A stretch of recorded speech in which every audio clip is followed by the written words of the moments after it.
Hello, my name is Jenny Juniper, and I will be reading Extremely Loud and Incredibly Close by Jonathan Safran Foer. Now, this book does have accompanying images throughout it, which enrich the experience, so I have made it so that they appear on the screen as I'm reading them. So I do encourage you to look up from time to time, especially when it seems like you ought to.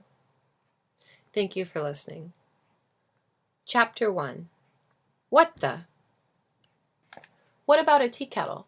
What if the spout opened and closed when the steam came out, so it would become a mouth, and it could whistle pretty melodies or do Shakespeare or just crack up with me? I could invent a tea kettle that reads in Dad's voice, so I could fall asleep, or maybe a set of kettles that sings the chorus of Yellow Submarine, which is a song by the Beatles who I love, because entomology is one of my raisons d'etre, which is a French expression that I know. Another good thing is that I could train my anus to talk when I farted. If I wanted to be extremely hilarious, I'd train it to say, "Wasn't me," every time I made an incredibly bad fart. And if I ever made an incredibly bad fart in the Hall of Mirrors, which is in Versailles, which is outside of Paris, which is in France, obviously, my anus would say, "Ce n'est pas moi." What about little microphones? What if everyone swallowed them, and then they played the sounds of our hearts through little speakers, which could be in the pouches of our overalls? When you skateboarded down the street at night, you could hear everyone's heartbeat, and they could hear yours, sort of like sonar. One weird thing is, I wonder if everyone's hearts would start to beat at the same time, like how women who live together get their menstrual periods at the same time, which I know about but don't really want to know about. That would be so weird, except that the place in the hospital where babies are born would sound like a crystal chandelier in a houseboat because the babies wouldn't have had time to match up their heartbeats yet. And at the finish line, at the end of New York City Marathon, it would sound like war. And also, there are so many times when you need to make a quick escape, but humans don't have their own wings, or not yet. Anyway, so what about a birdseed shirt? Anyway, my first jiu-jitsu class was 3.5 months ago. Self-defense was something I was extremely curious about for obvious reasons, and Mom thought it would be good for me to have a physical activity besides tambourining, so my first jiu-jitsu class was 3.5 months ago. There were 14 kids in the class, and we all had on neat white robes. We practiced bowing, and then we were sitting down Native American style, and then Sensei Mark asked me to go over to him. "Kick my privates," he told me. That made me feel self-conscious. "Excusez-moi?" I told him. He spread his legs and he told me, "I want you to kick my privates as hard as you can." He put his hands at his sides and took a breath in and closed his eyes, and that's how I knew that actually he meant business. "Jose," I told him, and inside I was thinking, what the? He told me, "Go on, guy, destroy my privates." "Destroy your privates?" With his eyes still closed, he cracked up a lot and said, "You couldn't destroy my privates if you tried. That's what's going on here. This is a demonstration of the well-trained body's ability to absorb a direct blow. Now, destroy my privates." I told him, "I'm a pacifist." And since most people my age don't know what that means, I turned around and told the others, "I don't think it's right to destroy people's privates, ever." Sensei Mark said, "Can I ask you something?" I turned back around and told him, "Can I ask you something is asking me something." He said, "Do you have dreams of becoming a jiu-jitsu master?" "No," I told him, even though I don't have dreams of running the family jewelry business anymore. He said, "Do you want to know how a jiu-jitsu student becomes a jiu-jitsu master?" "I want to know everything," I told him, but that isn't true anymore either. He told me, "A jiu-jitsu student becomes a jiu-jitsu master by destroying his master's privates." I told him, "That's fascinating." My last jiu-jitsu class was 3.5 months ago. I desperately wish I had my tambourine with me now, because even after everything, I'm still wearing heavy boots, and sometimes it helps to play a good beat. My most impressive song that I can play on tambourine is "The Flight of the Bumblebee" by Nikolai Rimsky-Korsakov, which is also the ringtone I downloaded for the cell phone I got after Dad died. It's pretty amazing that I can play "The Flight of the Bumblebee," because you have to hit incredibly fast in parts, and that's extremely hard for me because I don't really have wrists yet. Ron offered to buy me a 5-piece drum set. Money can't buy me love, obviously, but I asked if it would have Zildjian cymbals. He said, "Whatever you want," and then he took my yo-yo from my desk and started to walk the dog with it. I know he just wanted to be friendly, but it made me incredibly angry. "Yo-yo moi," I told him, grabbing it back. What I really wanted to tell him was, "You're not my dad, and you never will be." Isn't it so weird how the number of dead people is increasing even though the Earth stays the same size, so that one day there isn't going to be room to bury anyone anymore?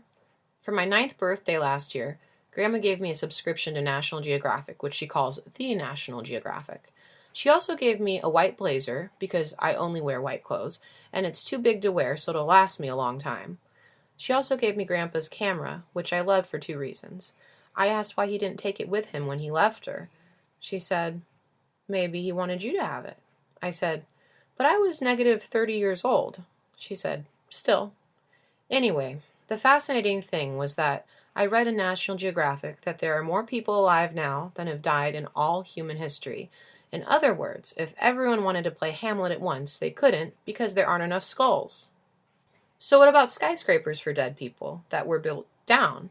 You could be underneath the skyscrapers for living people that are built up. You could bury people 100 floors down, and a whole dead world could be underneath the living one. Sometimes I think it would be weird if there were a skyscraper that moved up and down while its elevator stayed in one place. So if you wanted to go to 95th floor, you'd just press the 95 button and the 95th floor would come to you. Also, that could be extremely useful because if you're on the 95th floor and a plane hits you below, the building could take you to the ground and everyone could be safe, even if you left your birdseed shirt at home that day. I've only been in a limousine twice ever. The first time was terrible, even though the limousine was wonderful. I'm not allowed to watch TV at home, and I'm not allowed to watch TV in limousines either, but it was still neat that there was a TV there. I asked if we could go by school so Toothpaste and the Minch could see me in a limousine. Mom said that school wasn't on the way and we couldn't be late to the cemetery. Why not? I asked, which I actually thought was a good question because if you think about it, why not? Even though I'm not anymore, I used to be an atheist, which means I don't believe in things that couldn't be observed. I believe that once you're dead forever, and you don't feel anything, and you don't even dream. It's not that I believe in things that can't be observed now, because I don't. It's that I believe that things are extremely complicated. And anyway, it's not like we were actually burying him anyway. Even though I was trying for it not to, it was annoying me how Grandma kept touching me, so I climbed into the front seat and poked the driver's shoulder until he gave me some attention. What is your designation? I asked in Stephen Hawking voice. Say what? He wants to know your name, Grandma said from the back seat. He handed me his card. Gerald Thompson, Sunshine Limousine, serving the 5 boroughs, 212-570-7249. I handed him my card and told him, Greetings, Gerald. I am Oskar. He asked me why I was talking like that. I told him, Oskar's CPU is a neural net processor, a learning computer. The more contact he has with humans, the more he learns. Gerald said, Oh, and then he said, K? I couldn't tell if he liked me or not, so I told him, Your sunglasses are $100. He said, $175. Do you know a lot of curse words? I know a couple.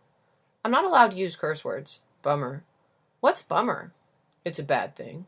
Do you know shit? That's a curse, isn't it? Not if you say shiitake. Guess not. Succotash my Balzac dip shiitake. Gerald shook his head and cracked up a little, but not in the bad way, which is at me. I can't even say hair pie, I told him, unless I'm talking about an actual pie that's made out of rabbits. Cool driving gloves. Thanks. And then I thought of something, so I said it. Actually, if limousines were extremely long, they wouldn't need drivers. You could just get in the back seat, walk through the limousine, and then get out of the front seat, which would be where you wanted to go. So in this situation, the front seat would be at the cemetery. And I'd be at home watching the game right now. I patted his shoulder and told him, When you look up hilarious in the dictionary, there's a picture of you. In the back seat, Mom was holding something in her purse. I could tell that she was squeezing it because I could see her arm muscles. Grandma was knitting white mittens, so I knew that they were for me, even though it wasn't cold out. I wanted to ask Mom what she was squeezing and why she had to keep it hidden. I remember thinking that even if I were suffering hypothermia, I would never, ever put on those mittens. Now that I'm thinking about it, I told Gerald, they could make an incredibly long limousine that had its back seat at your mom's VJ and its front seat at your mausoleum, and it would be as long as your life. Gerald said, Yeah, but if everyone lived like that, no one would ever meet anyone, right? I said, So? Mom squeezed and Grandma knitted, and I told Gerald, I kicked a French chicken in the stomach once, because I wanted to make him crack up, because if I could make him crack up, my boots would be a little lighter. He didn't say anything, probably because he didn't hear me, so I said, I kicked a French chicken in the stomach once. Huh? It said, oof, is that? It's a joke. Do you want to hear another, or have you already had un oof? He looked at Grandma in the mirror and said, What is he saying? She said, His grandfather loved animals more than he loved people. I said, "Get it? Oof." I crawled back because it's dangerous to drive and talk at the same time, especially on the highway, which is what we were on. Grandma started touching me again, which was annoying, even though I didn't want it to be. Mom said, "Honey," and I said, "Oui," and she said, "Did you give a copy of our apartment key to the mailman?" I thought it was so weird that she would mention that then because it didn't have to do with anything, but I think she was looking for something to talk about that wasn't the obvious thing. I said, "The male person is a male woman." She nodded, but not exactly at me, and then she asked if I'd given the male woman a key. I nodded yes because I never used to lie to her before everything happened. I didn't have a reason to. "Why did you do that?" she asked. So I told her, "Stan," and she said, "Who?" And I said, "Stan, the doorman. Sometimes he runs around the corner for coffee, and I want to be sure all of my packages get to me, so I thought if Alicia—" "Who?"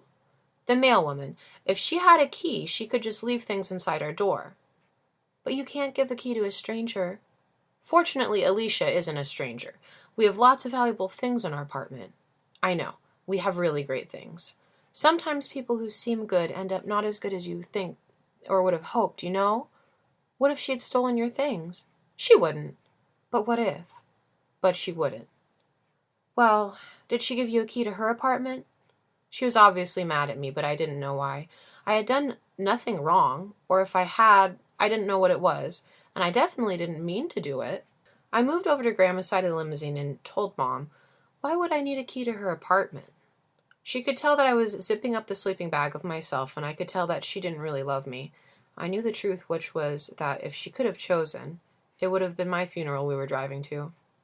I looked up at the limousine's sunroof, and I imagined the world before there were ceilings, which made me wonder, does a cave have no ceiling, or is a cave all ceiling? "Maybe you should check with me next time, okay?" "Don't be mad at me," I said, and I reached over Grandma and opened and closed the door's lock a couple times. "I'm not mad at you," she said. "Not even a little?" "No." "Do you still love me?" It didn't seem like the perfect time to mention that I had already made copies of the key for the deliverer from Pizza Hut, the UPS person, and also the nice guys from Greenpeace, so they could leave me articles of manatees and other animals that are going extinct when Stan is getting coffee. "I've never loved you more." "Mom?" "Yes?" "I have a question." "Okay."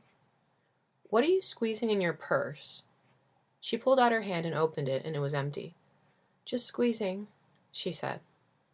Even though it was an incredibly sad day, she looked so beautiful. I kept trying to figure out a way to tell her that, but all of the ways I thought of were weird and wrong. She was wearing the bracelet that I made for her, and that made me feel like $100. I love making jewelry for her because it makes her happy, and making her happy is another one of my raisons d'etre. It isn't anymore, but for a really long time it was my dream to take over the family jewelry business. Dad constantly used to tell me I was too smart for retail.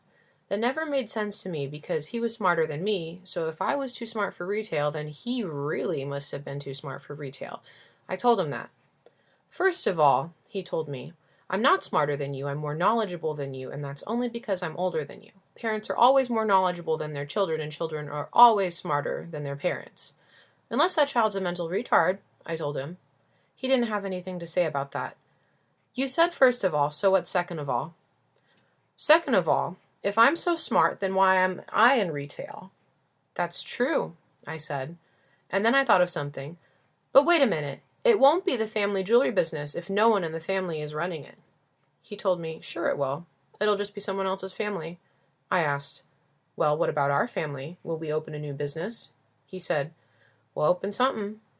I thought about that on my second time in a limousine when the renter and I were on our way to dig up Dad's empty coffin. A great game that Dad and I would sometimes play on Sundays was Reconnaissance Expedition. Sometimes the reconnaissance expeditions were extremely simple, like when he told me to bring back something from every decade in the 20th century. I was clever and I'd bring back a rock, and sometimes they were incredibly complicated and would go on for a couple of weeks. For the very last one we ever did, which we never finished, he gave me a map of Central Park. I said, "And?" And he said, "And what?" I said, "What are the clues?" He said, "Who said there had to be clues?" "There are always clues." "That doesn't in itself suggest anything." "Not a single clue?" He said, "Unless no clues is a clue." "Is no clues a clue?" He shrugged his shoulders, like he had no idea what I was talking about. I loved that. I spent all day walking around the park looking for something that might tell me something, but the problem was that I didn't know what I was looking for. I went up to people and asked if they knew anything that I should know because sometimes Dad would design reconnaissance expeditions so that I would have to talk to people. But everyone I went up to was just like, what the? I looked for clues around the reservoir. I read every poster on every lamppost and tree. I inspected the descriptions of animals at the zoo. I even made kite flyers real in their kites so I could examine them, although I knew it was improbable. But that's how tricky Dad could be. There was nothing, which would have been unfortunate, unless nothing was a clue. Was nothing a clue? That night we ordered General Tso's gluten for dinner, and I noticed that Dad was using a fork even though he was perfect with chopsticks. Wait a minute, I said and stood up. I pointed at his fork. Is that fork a clue? He shrugged his shoulders, which to me meant it was a major clue. I thought fork, fork, fork. I ran to my laboratory and got my metal detector out of its box in the closet because I'm not allowed to be in the park alone at night. Grandma went with me. I started at the 86th Street entrance and walked in extremely precise lines like I was one of the Mexican guys who mow the lawn, so I wouldn't miss anything. I knew the insects were loud because it was summer, but I didn't hear them because my earphones covered my ears. It was just me and the metal underground. Every time the beeps would get close together, I'd tell Grandma to shine the flashlight on the spot. Then I'd put on my white gloves, take the hand shovel from my kit, and dig extremely gently. When I saw something, I used a paintbrush to get rid of the dirt, just like a real archaeologist. Even though I only searched a small area of the park that night, I dug up a quarter, a handful of paper clips, and what I thought was the chain from a lamp that you pull to make the light go on, and a refrigerator magnet for sushi, which I know about but wish I didn't. I put all the evidence in a bag and marked on the map where I found it. When I got home, I examined the evidence in my laboratory under my microscope, one piece at a time. A bent spoon, some screws, a pair of rusty scissors, a toy car, a pen, a key ring, broken glasses for someone with incredibly bad eyes. I brought them to Dad, who was reading the New York Times at the kitchen table, marking the mistakes with his red pen. Here's what I've found, I said, pushing my pussy off the table with the tray of evidence. Dad looked at it and nodded. I asked, so? He shrugged his shoulders like he had no idea what I was talking about and went back to his paper. Can't you even tell me if I'm on the right track? Buckminster purred, and Dad shrugged his shoulders again. But if you don't tell me anything, how can I ever be right? He circled something in an article and said, another way of looking at it would be, how could you ever be wrong? He got up to get a drink of water and examined what he'd circled on the page because that's how tricky he could be. It was an article about the girl who had disappeared and how everyone thought that the congressman who was humping her had killed her. A few months later, they found her body in Rock Creek Park, which is in Washington, D.C., but by then everything was different and no one cared anymore, except for her parents. Statement read to the hundreds of gathered press from a makeshift media center off the back of the family home. Levy's father adamantly restated his confidence that his daughter would be found. We will not stop looking until we are given a definitive reason to stop looking, namely Chandra's return. During the brief question and answer period that followed, a reporter from El País asked Mr. Levy if by return he meant safe return. Overcome with emotion, Mr. Levy was unable to speak, and his lawyer took the microphone. We continue to hope and pray for Chandra's safety, and will do everything within. It wasn't a mistake. It was a message to me. I went back to the park every night for the next 3 nights. I dug up a hair clip, a roll of pennies, a thumbtack, a coat hanger, a 9-volt battery, and a Swiss Army knife, and a tiny picture frame, a tag for a dog named Turbo, a square of aluminum foil, a ring, a razor, an extremely old pocket watch that had stopped at 5:37, although I didn't know if it was AM or PM. But I still couldn't figure out what it all meant. The more I found, the less I understood. I spread the map out on the dining room table, and I held down the corners with cans of V8. The dots from where I'd found things looked like stars in the universe. I connected them like an astrologer, and if you squinted your eyes like a Chinese person, it kind of looked like the word fragile. Fragile. What was fragile? Was Central Park fragile? Was nature fragile? Were the things I found fragile? A thumbtack isn't fragile. Is a bent spoon fragile? I erased and connected the dots in a different way to make door. Fragile. Door. Then I thought of porte, which is French for door, obviously. I erased and connected the dots to make porte. I had the revelation that I could connect the dots to make cyborg and platypus and boobs and even Oskar, if you were extremely Chinese. I could connect them to make almost anything I wanted, which meant I wasn't getting closer to anything. And now I'll never know what I was supposed to find, and that's another reason why I can't sleep. Anyway, I'm not allowed to watch TV, although I am allowed to rent documentaries that are approved for me, and I can read anything I want. My favorite book is A Brief History of Time, even though I haven't actually finished it because the math is incredibly hard and Mom isn't good at helping me. One of my favorite parts is the beginning of the first chapter where Stephen Hawking tells about a famous scientist who is giving a lecture about how the Earth orbits the Sun and the Sun orbits the solar system and whatever. Then a woman in the back of the room raises her hand and says, "What you've told us is rubbish. The world is really a flat plate supported on the back of a giant tortoise." So the scientist asked her what the tortoise was standing on, and she says, "But it's turtles all the way down." I love that story because it shows how ignorant people can be, and also because I love tortoises. A few weeks after the worst day, I started writing lots of letters. I don't know why, but it was one of the only things that made my boots lighter.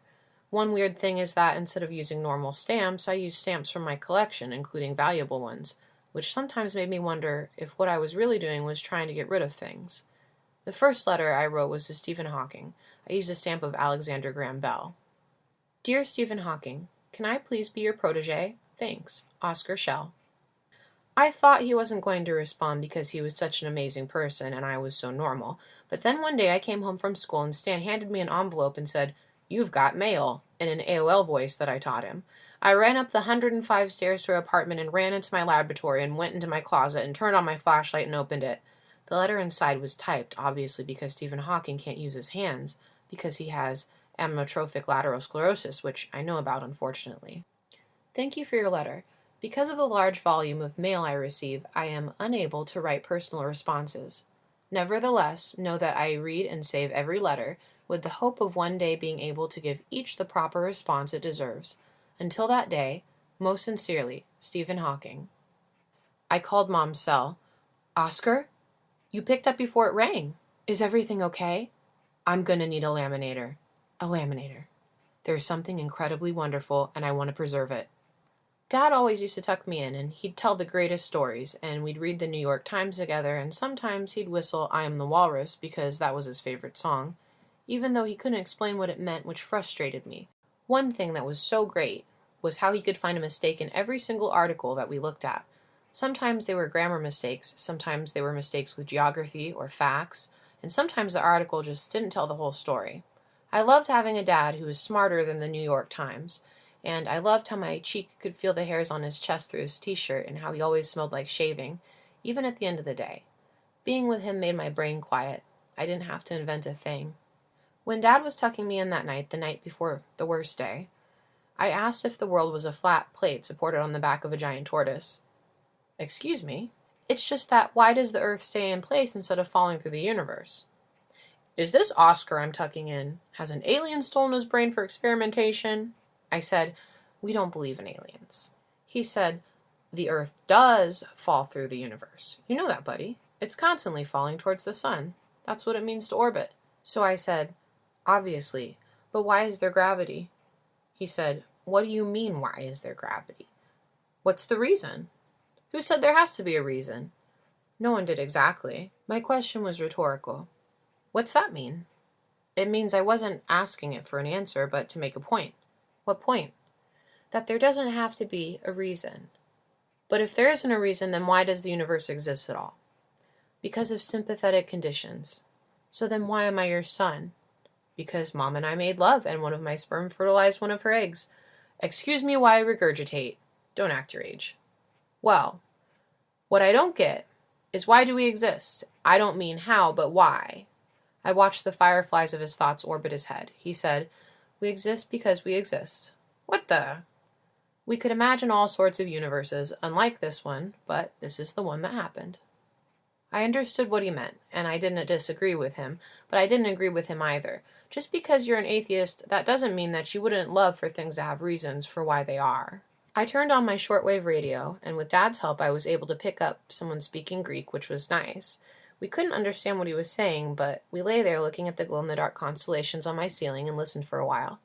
"Your grandfather spoke Greek," he said. "You mean he speaks Greek?" I said. "That's right. He just doesn't speak it here." Maybe that's him we're listening to. The front page was spread over us like a blanket. There's a picture of a tennis player on his back, who I guess was the winner, but I couldn't really tell if he was happy or sad. "Dad?" "Yeah?" "Could you tell me a story?" "Sure." "A good one." "Oh, as opposed to all the boring ones I tell." "Right." my body incredibly close into his so that my nose pushed into his armpit. And you won't interrupt me? I'll try not to. Because it makes it hard to tell a story. And it's annoying. And it's annoying. The moment before he started was my favorite moment. Once upon a time, New York City had a 6th borough. What's a borough? That's what I call an interruption. I know, but the story won't make sense to me if I don't know what a borough is. It's like a neighborhood, or a collection of neighborhoods. So if there was once a 6th borough, then what are the 5 boroughs? Well, Manhattan, obviously, Brooklyn, Queens, Staten Island, and the Bronx. Have I ever been to any of the other boroughs? Here we go. I just want to know. We went to the Bronx Zoo once a few years ago. Remember that? No. And we've been to Brooklyn to see the roses at the Botanical Garden. Have I been to Queens? I don't think so. Have I been to Staten Island? No. Was there really a 6th borough? I've been trying to tell you. No more interruptions, I promise. When the story finished, we turned the radio back on and found somebody speaking French. This was especially nice because it reminded me of the vacation we just came back from, which I wish never ended. After a while, Dad asked me if I was awake. I told him no because I knew that he didn't like to leave until I had fallen asleep and I didn't want him to be tired for work in the morning. He kissed my forehead and said goodnight, and then he was at the door. Dad? Yeah, buddy? Nothing. The next time I heard his voice was when I came home from school the next day. We were let out early because of what had happened. I wasn't even a little bit panicky because both Mom and Dad worked in Midtown and Grandma didn't work, obviously, so everyone I loved was safe. I knew that it was 10:22 when I got home because I took a look at my watch a lot. The apartment was so empty and so quiet. As I walked to the kitchen, I invented a lever that could be on the front door, which would trigger a huge spoked wheel in the living room to turn against metal teeth that would hang down from the ceiling so that it would play beautiful music like maybe Fixing a Hole or I Want to Tell You, and the apartment would be one huge music box. After I petted Buckminster for a few seconds to show him I loved him, I checked the phone messages. I didn't have a cell phone yet, and when we were leaving school, Toothpaste told me he'd call me to let me know whether I was going to watch him attempt skateboarding tricks in the park or if we were going to go look at Playboy magazines in the drugstore with the aisles where no one can see what you're looking at, which I didn't feel like doing, but still. Message 1, Tuesday, 8:52 a.m. Is anyone there? Hello, it's Dad. If you're there, pick up. I just tried the office, but no one was picking up. Listen, something's happened. I'm okay. They're telling us to stay where we are and wait for the firemen. I'm sure it's fine. I'll give you another call when I have a better idea of what's going on. I just wanted to let you know that I'm okay and not to worry. I'll call again soon. There were 4 more messages from him, one at 9:12, one at 9:31, one at 9:46, and one at 10:04. I listened to them, and I listened to them again, and then before I had time to figure out what to do, or even what to think or feel, the phone started ringing. It was 10:26:47. I looked at the caller ID and saw that it was him.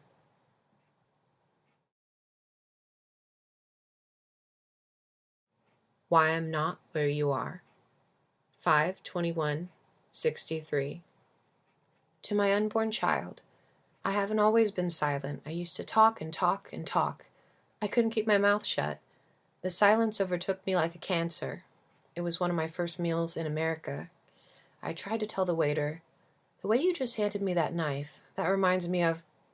But I couldn't finish a sentence. Her name wouldn't come. I tried again. It wouldn't come. She was locked inside me. How strange, I thought. How frustrating, how pathetic. How sad. I took a pen from my pocket and wrote Anna on my napkin. It happened again 2 days later, and then again the following day. She was the only thing I wanted to talk about. It kept happening. When I didn't have a pen, I'd write Anna in the air, backwards and right to left so that the person I was speaking with could see. And when I was on the phone, I'd dial the numbers 2662 so that the person could hear what I couldn't myself say. And was the next word I lost, probably because it was so close to her name. What a simple word to say and what a profound word to lose. I had to say ampersand, which sounded ridiculous, but there it is. I'd like a coffee, ampersand something sweet. Nobody would choose to be like that. Want was a word I lost early on, which is not to say that I stopped wanting things. I wanted things more. I just stopped being able to express the want. So instead I said desire. I desire 2 rolls, I would tell the baker, But that wasn't quite right. The meaning of my thoughts started to float away from me like leaves that fell from a tree into a river. I was the tree, and the world was the river. I lost come one afternoon with the dogs in the park. I lost fine as the barber turned me towards the mirror. I lost shame, the verb and the noun in the same moment. It was a shame. I lost carry. I lost the things I carried, daybook, pencil, pocket change, wallet. I even lost loss. After a time, I only had a handful of words left. If someone did something nice for me, I would tell him, "The thing that comes before you're welcome." If I was hungry, I'd point at my stomach and say, "I'm the opposite of full." I'd lost yes, but I still had no. So if someone asked me, "Are you Thomas?" I would answer, "Not no." But then I lost no. I went to a tattoo parlor and had yes written onto the palm of my left hand and no onto my right palm. What can I say? It hasn't made life wonderful. It's made life possible. When I rub my hands against each other in the middle of winter, I'm warming myself with the friction of yes and no. When I clap my hands, I'm showing my appreciation through the uniting and parting of yes and no. I signify book by peeling open my clapped hands. Every book for me is the balance of yes and no. Even this one, my last one, especially this one. Does it break my heart? Of course, every moment of every day, into more pieces than my heart was made of. I never thought of myself as quiet, much less silent. I never thought about things at all. Everything changed. The distance that wedged itself between me and my happiness wasn't the world. It wasn't the bombs and the burning buildings. It wasn't me, my thinking, my cancer of never letting go. Is ignorance bliss? I don't know. But it's so painful to think. And tell me, what did thinking ever do for me? To what great place did thinking ever bring me? I think and think and think. I've thought myself out of happiness 1,000,000 times, but never once into it. I was the last word I was able to speak aloud, which is a terrible thing, but there it is. I would walk through the neighborhood saying, I. You want a cup of coffee, Thomas? I. And maybe something sweet? I. How about this weather? I. You look upset. Is anything wrong? I wanted to say, of course. I wanted to ask, is anything right? I wanted to pull the thread, unravel the scarf of my silence, and start again from the beginning. But instead, I said, I. I know I'm not alone in this disease. You hear the old people in the street, and some of them are moaning, I. But some of them are clinging to their last word. I, they're saying, because they're desperate. It's not a complaint, it's a prayer. And then I lost I. My silence was complete. I started carrying blank books like this one around, which I would fill with all the things that I couldn't say. That's how it started. If I wanted 2 rolls of bread from the baker, I would write, "I want 2 rolls," on the next blank page and show it to him. If I needed help from someone, I'd write help. And if something made me want to laugh, I'd write ha ha ha. And instead of singing in the shower, I would write out the lyrics of my favorite songs. The ink would turn the water blue or red or green, and the music would run down my legs. At the end of each day, I would take the book to bed with me and read through the pages of my life. I want 2 rolls. And I wouldn't say no to something sweet. I'm sorry, this is the smallest I've got. Start spreading the news. The regular, please.